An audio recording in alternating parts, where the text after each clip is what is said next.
Our ancestors understood origins by extrapolating from their own experience. How else could they have done it? So the universe was hatched from a cosmic egg, or conceived in the sexual congress of a mother god and a father god, or was a kind of product of the Creator's workshop, perhaps the latest of many flawed attempts. And the universe was not much bigger than we see, and not much older than our written or oral records, and nowhere very different from places that we know. We've tended in our cosmologies to make things familiar. Despite all our best efforts, we've not been very inventive. In the West, heaven is placid and fluffy, and hell is like the inside of a volcano. In many stories, both realms are governed by dominance hierarchies headed by gods or devils. Monotheists talked about the King of Kings. In every culture, we imagined something like our own political system running the universe. Few found the similarity suspicious. Then science came along and taught us that we are not the measure of all things, that there are wonders unimagined, that the universe is not obliged to conform to what was considered comfortable or plausible.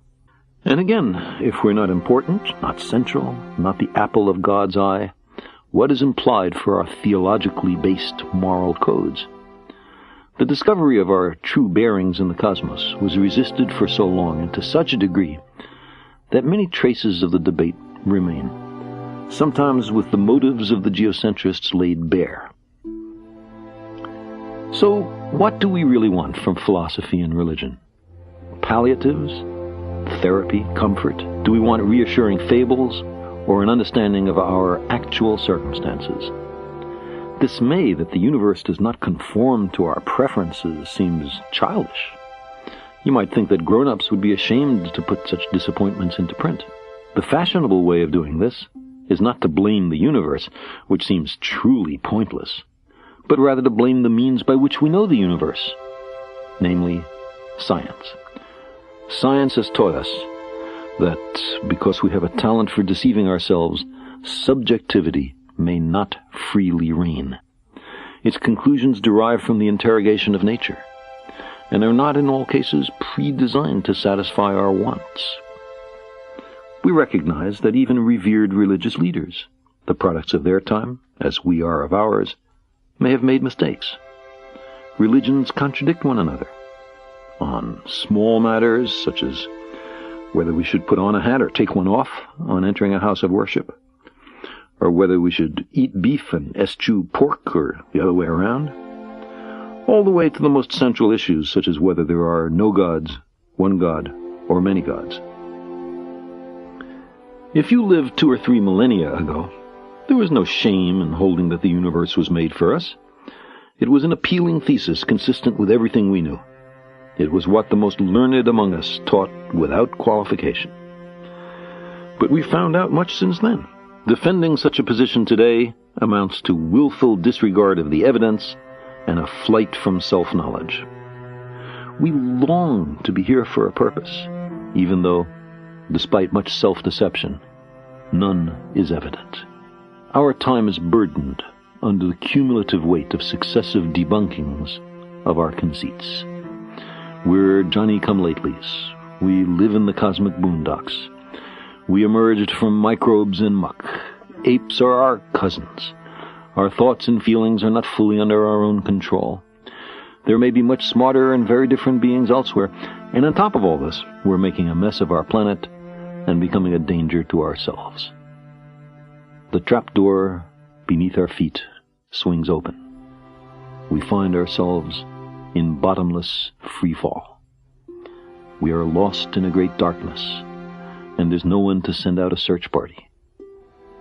Given so harsh a reality, of course we're tempted to shut our eyes and pretend that we're safe and snug at home, that the fall is only a bad dream.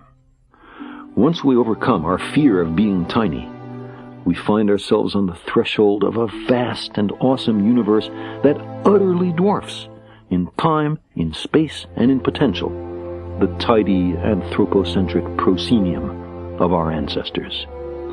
We gaze across billions of light years of space to view the universe shortly after the Big Bang and plumb the fine structure of matter, We peer down into the core of our planet and the blazing interior of our star. We read the genetic language in which is written the diverse skills and propensities of every being on Earth. We uncover hidden chapters in the record of our own origins. We invent and refine agriculture, without which almost all of us would starve to death. We create medicines and vaccines that save the lives of billions. We communicate at the speed of light and whip around the Earth in an hour and a half. We have sent dozens of ships to more than 70 worlds and 4 spacecraft to the stars. To our ancestors, there was much in nature to be afraid of. Lightning, storms, earthquakes, volcanoes, plagues, drought, long winters.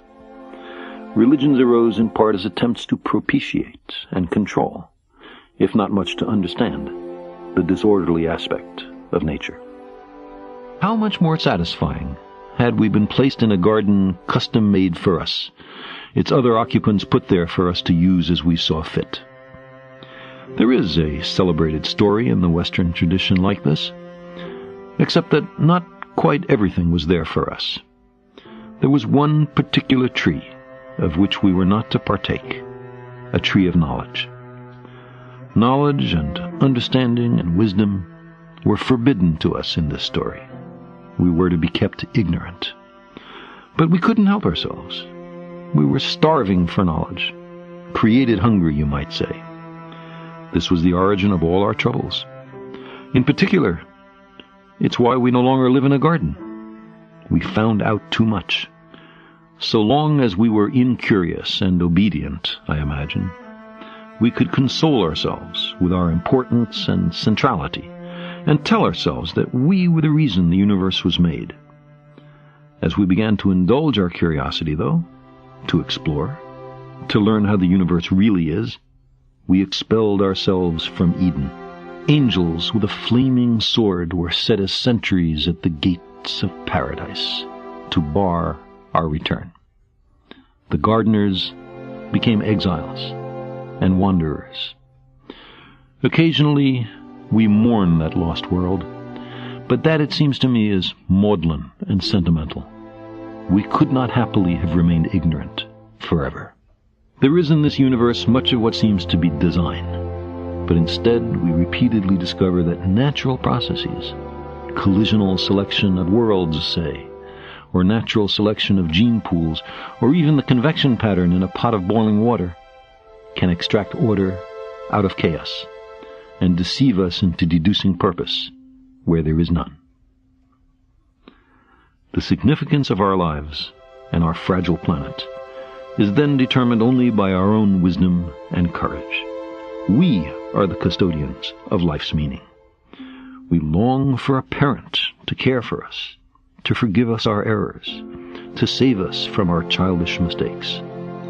But knowledge is preferable to ignorance. Better by far to embrace the hard truth than a reassuring fable. If we crave some cosmic purpose, then let us find ourselves a worthy goal.